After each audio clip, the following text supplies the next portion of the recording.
Hello. So, how to make up with your partner in 5 minutes. The reason I actually created this YouTube video is because I created this originally as a reel. It went off, it got a lot of likes, shares, and saves in particular. And so I've really thought we've hit a nerve with this topic. I might as well elaborate on it. Obviously, in a reel, it's very short, it's about 30 seconds, or could be less, could be more. And I wanted to be able to give you this information to help you stop being in the cycle of fighting, stop taking days to get on the same page. I always say to couples that the goal isn't to necessarily not fight. The goal is to be able to resolve it really quick, to be able to repair the fight or the disagreement or whatever's happened fast. And so I'm going to give that to you in just a minute. For those of you who don't know me, my name is Laura Press. I'm a marriage and relationship counselor online. So I help clients Australia-wide, actually globally now.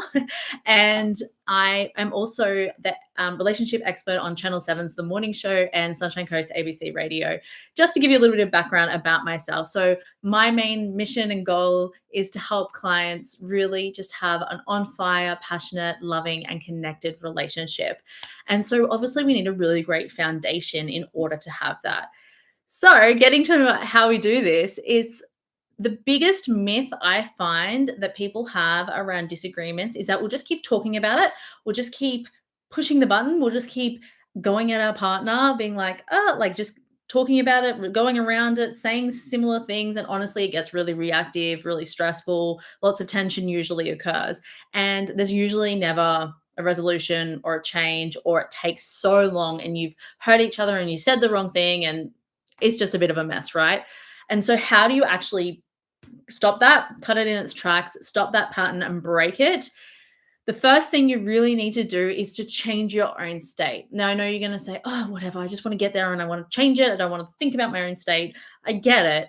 But if you really want to shortcut the fights, shortcut how long these things are taking, and get to kind of like the solution and the resolution and just being back on the same page, then you're going to need to change your state. So whether you hit pause, use a code word, like I have so many different ways. I give couples different options based on them and their strengths and their weaknesses because we're all inherently very different. So that's one option. And you want to go change your state. So for some people, it's meditation or breathing or prayer or walking around the block or blasting music or patting your dog. Like there's 1,000 ways. It doesn't matter what it is. For some people, it's going to the tool shed and just walking around it, just being outside. So do what makes you feel good when you're feeling better. Now, you don't have to be 100% better, but you need to be, at least 30% better. Then you can come back and have that conversation in a better headspace. So two highly reactive people coming together, what kind of results do you think that gets? Not great results, right? That's why you both need to be kind of the own policeman of your own thoughts, feelings, emotion, and moderating those and staying in control of those and doing those techniques, taking those times outs when needed. Now, I know the biggest things people say was I can take the time out, but then we don't come back and finish the conversation. So the goal is to have an agreement between you both that you rush back to finish it. So once you've regulated your nervous system, how can we come back and finish this ASAP? So you want to come back, and the best thing to do is use repair statements. So for example, you're going to say, I am so sorry for my part in this. Let's face it, we all have a part in this, no matter how much of an angel you are. I know I have parts in it for my marriage. So you want to say, I'm sorry for my part in this, and just start there. So don't start with something defensive. Don't start with like, you did this, you did that. And you want to use I statements. You want to bring it back to you. I feel, I'm sorry, or I need. I statements means the other person is less defensive, and you're going to be able to get through and get to the more productive parts of the conversation quicker. And also be authentic and real within yourself, which is extremely important. And I would also say now you can sort of try this out in your own relationship, but use some type of affection. Now, before you're throwing things at the screen, I mean like a hand on the shoulder, or if the person's available and open to that. So like obviously it'll depend on the degree of conflict that's occurred, but things like that where you're holding their hand, it lets them know without you saying all of the words that you're still on their team, you're still here for them, you still love them, you still got them, and you're not going anywhere, which often so a lot of people have abandonment issues. And when there's a fight in their relationship, they instantly go alarm bells, alarm bells, alarm bells, within their nervous system and their brains unconsciously that, oh my gosh, it's going to be the end, we're over, and we can start catastrophizing, right? We're really great as humans at catastrophizing. Then we start increasing our cortisol, which is our stress hormone, and our whole brain is just shutting off. Like, we are not thinking logically anymore.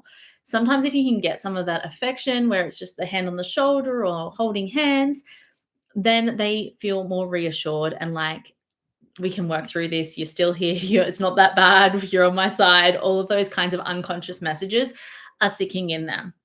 And then I'd like to take that a step further. Once you've done some repair, you've said, I'm sorry, all of those types of things, you've started that way. Even just holding each other and not talking can be so useful. Sometimes if you don't know where to go in the conversation or it's not going well, just like, can I just give you a hug? Like, I don't know what's going on here. It's not working well. We're not communicating well, or we're not agreeing on XYZ, but can I just give you a hug? And you hold it for a while, right? You have a longer extended hug, 10 seconds, 20 seconds, because then the oxytocin's released. Then you're starting to get the dopamine feel-good hormone. So the oxytocin is the love and bonding hormone, and the dopamine is the feel-good hormone, which we all love. So you want to get those two things going. And the reason is you've created a physiological response, which really, in a big, big way, I cannot emphasize this enough, dramatically, let me say it again, dramatically increases the chances that you'll be able to heal and repair said fight or said disagreement. Also, I just want to give you another tip. So I am explaining these in a longer form way, right? So you understand these. Some of these can be done so quickly. So I just want to put that out there because you can do it in 5 minutes. Now, obviously, there are variables to this. There are variables to whether the other party's, going to play. But some of these conversations you can have earlier when you're in a good state around how we can fight better, how we can relate better, how we can communicate better, what tools and strategies do we have at our disposal, which I think is so important and key to have a strong relationship foundation. So the other one that goes as soon as you fight is eye contact. So often you'll find people, they'll be having a fight and they're like, all of a sudden they're talking down here and they don't want to look at you, and it dehumanizes the other person, and it makes it really, really easy to be nasty, to say unkind things, to say things that we don't always necessarily mean and we have to apologize for, and that it creates a bigger issue and it's harder to repair. So I just want to emphasize how important eye contact is. And if you can maintain eye contact throughout the entire experience, it becomes a lot easier because you also see their hurt. You see their pain. And most often what you see is a human trying to do their best, probably putting their foot in their mouth at times, or trying to get their point across. They want to feel heard. They want to feel valued and appreciated.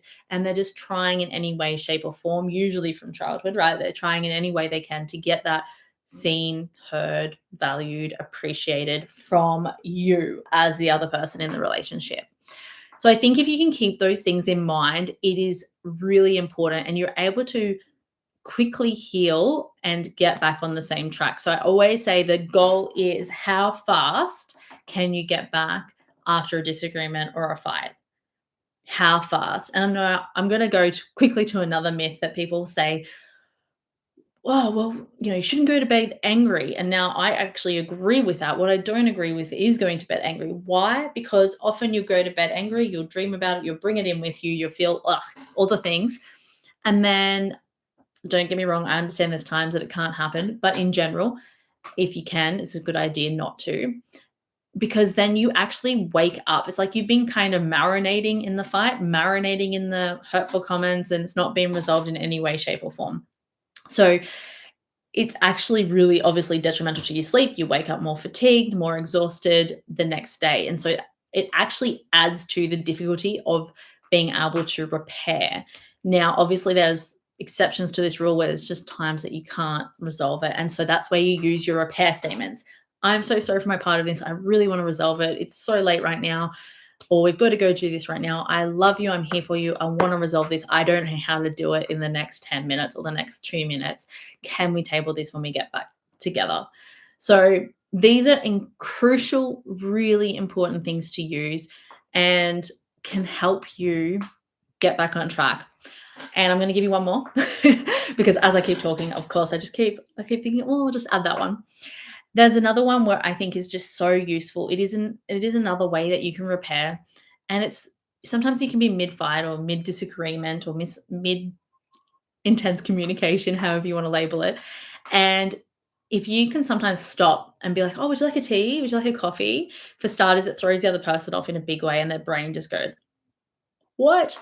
And it's actually what we call a pattern interrupt. It stops you both in the cycle of fighting. It stops you in your natural rhythm and your natural pattern of fighting, which is what you actually want.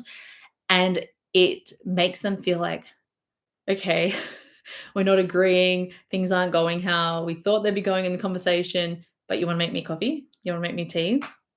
I guess you do really love me. I guess you do care for me, even though we're fighting. And so it signals so much unconsciously to the brain in one little sentence. Would you like a cup of tea or coffee? Because of the placement and the timing of it. Now you might get, no, no, like, of course I don't, that's okay. But you'll often get the pause, and that can be enough to just break something in the pattern of the fight. And so important, so simple, so easy to use. What I would love to know is if you can comment in the comments below, what is the one thing you're gonna take from this video and action? Because it's great to watch this video, but what I love most is action. And I actually have a couple of free gifts for you as well to help you with the next stage. So we've talked about a lot of strategies to heal the disagreement and fight, but how do we actually communicate that? So I haven't gone into that in this video. So down below, there's the free communication guide you need in your life that you can go get from the link below, and my free relationships turned on ebook that's helps you reconnect, feel love, joy, and intimacy. Super practical. Both are very practical tools and resources, things that I give to my one-on-one clients that can really help you transform your relationship. So I'd also love to know if you use them. What did you think? How did they go? I cannot wait to hear from you. And if you got some value from this video, please hit subscribe. This helps the video get to more people and this information reach as many humans as we possibly can. Thank you so much for listening.